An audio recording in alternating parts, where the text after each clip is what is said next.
কিসের অপেক্ষায় আছি আমি নিজেই জানি না। প্রতিদিন সময় কাটাই কোনো এক অদ্ভুত শূন্যতার সাথে লড়াই করে। সব কিছু থাকার পরেও কেন জানি বুকটা ফাঁকা লাগে। শত মানুষের ভিড়েও আমি ভীষণ একা। নিজেকে কোথাও খুঁজে পাই না, কোথায় যাচ্ছি বুঝতে পারি না।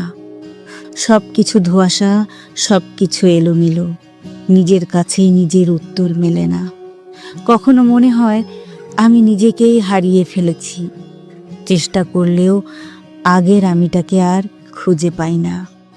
শুধু এই শূন্যতাই প্রতিদিন আমাকে গিলে খায়, আর আমি দাঁড়িয়ে থাকি ভাঙা মন আর অপূর্ণ ভালোবাসার একটা অন্তহীন যাত্রায়।